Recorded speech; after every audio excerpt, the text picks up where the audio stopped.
ফ্যাসিবাদী আওয়ামী লীগের সভানেত্রী ডাইনি শেখ হাসিনার কোন বক্তব্য তারা সম্প্রচার করতে পারবে না।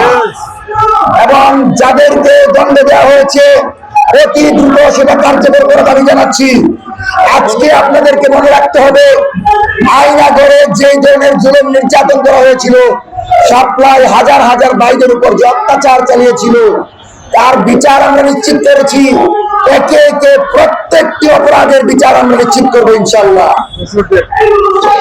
এবং বর্তমানে আওয়ামী লীগের লেসপেন্সর দূষর যারা আছে, এদের প্রত্যেককে একে একে বিচারের মুখোমুখি করতে হবে। আজকের এই মঞ্চ থেকে একটা দাবি করছি যে কাদের সিদ্দিকী, কথিত মুক্তিযোদ্ধা কাদের সিদ্দিকী আওয়ামী লীগের পক্ষে বয়ান তৈরি করছে, বিহারি হত্যাকাণ্ডের বিচারের জন্য তাকে বিচারের মুখোমুখি করতে হবে।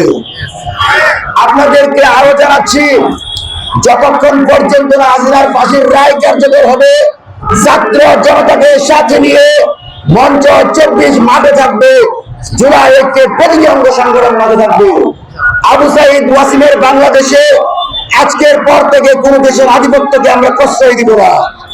আল্লাহ রাব্বুল আলামিনকে সাক্ষী রেখে তার এই রায়কে, তার জালেমদের পতন যে হয়েছে সেটার জন্য শুকরিয়া আদায় করছি এবং আপনাদেরকে জানাচ্ছি তার রায় কার্যকর করার দাবি জানাচ্ছি। অন্তর্বর্তীকালীন সরকার যেন দ্রুত সময়ের মধ্যে এই সকল খুনিদের রায় কার্যকর করে এই জাতিকে মুক্তি দেয়, এই অপশক্তি এবং ফ্যাসিবাদের যে কোনো কাঠামোর জন্য যেন উদাহরণ হিসেবে রেখে দেয়।